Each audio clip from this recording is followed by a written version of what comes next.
3, 2, 1. Hai teman-teman semua, apa kabar? Semoga kita semua selalu sehat dan selalu dalam lindungan Tuhan. Perkenalkan, kami dari kelompok 5, kelas 6C, SD Bunda Hati Kudus. Saya Diego saat ini bersama teman-teman saya, Corin, Hadi, Selin, dan Teresia. Lalu podcast ini, saya dan teman-teman ingin saling bercerita dan berbagi pengalaman tentang apa yang kami rasakan dan alami selama masa pandemi. Tema podcast kali ini yaitu doa menutup kekhawatiranku di masa pandemi. Tapi sebelum menuju tema tersebut, saya ingin bertanya terlebih dahulu kepada teman-teman kelompok 5. Apakah yang dirasakan mereka selama sekolah online? Apakah COVID-19 ini menakutkan bagi mereka? Apakah ada kisah sedih atau bahkan kisah menarik selama di rumah saja? Atau apakah ada pengalaman rohani di antara kami? Saya Diego akan memandu podcast ini selama kurang dari 8 menit. Dan saya akan memulai podcast ini dengan pertanyaan pertama kepada Corin. Hai Corin, apa kabar? Boleh cerita sedikit apa yang kamu rasakan selama masa pandemi ini? Hai Diego, kabar saya baik. Pasti sedih ya karena tidak bisa bertemu teman-teman sekolah hampir 2 tahun.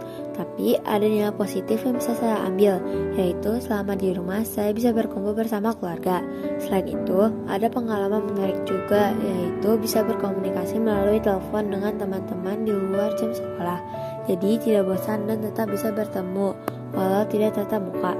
Tetap seru, tapi harapan saya semoga Indonesia bisa pulih kembali dan anak-anak bisa sekolah tatap muka, bertemu dengan teman-teman semua guru dan suster. Wah, bagus, kamu bisa mengambil nilai positif di masa pandemi ini. Hadi, menurut kamu apa saja pertanyaan yang sering muncul di benak kamu selama pandemi ini?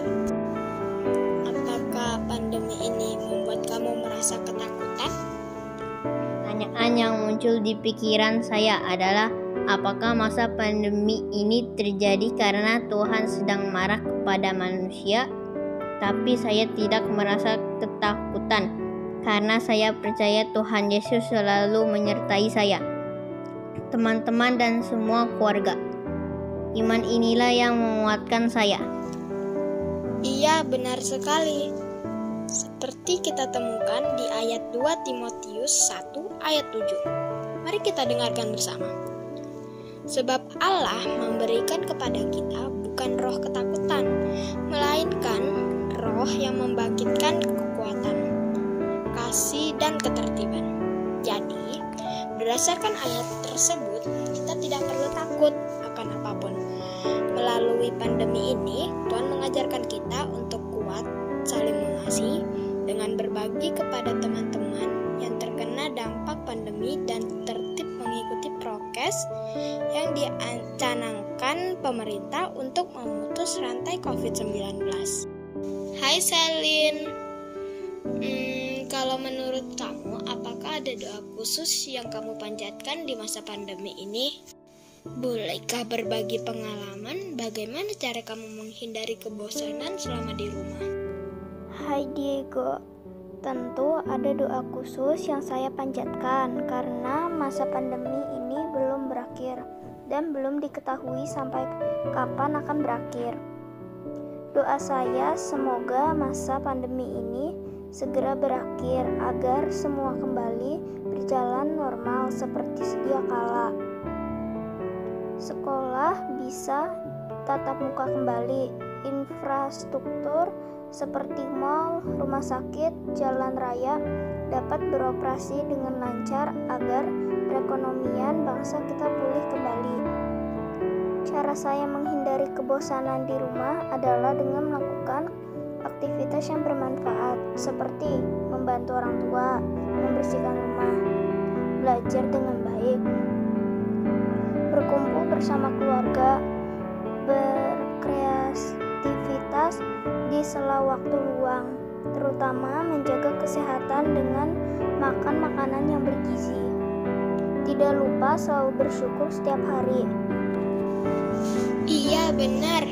Harapan kamu mewakili harapan semua orang agar pandemi segera berakhir.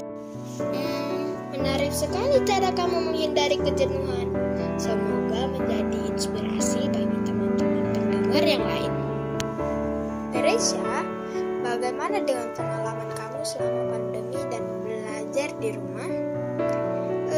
Apakah kamu merasakan orang tua kamu lebih mudah marah sejak masa pandemi ini? Menurut saya, wajar orang tua lebih memperhatikan anaknya, khususnya di saat seperti ini.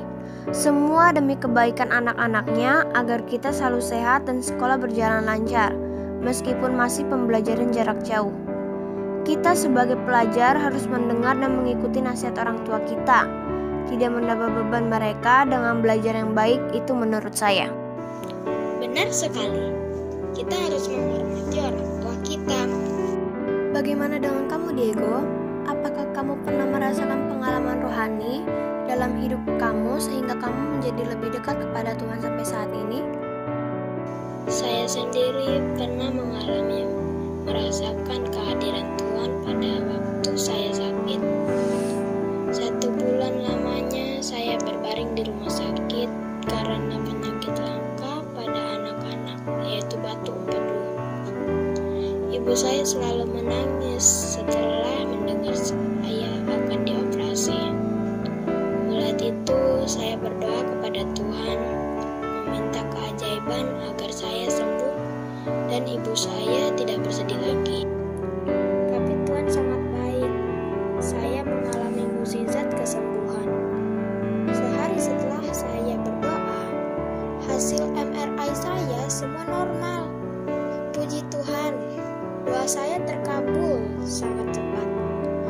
Tuhan itu mendengarkan setiap doa, karena itu kita tidak perlu takut. Wah, podcast kali ini seru sekali ya. Semua pendapat teman-teman sangat positif dan menginspirasi kepada teman yang lain. Terima kasih kepada teman-teman kelompok 5 dan para pendengar yang sudah meluangkan waktunya di podcast kali ini.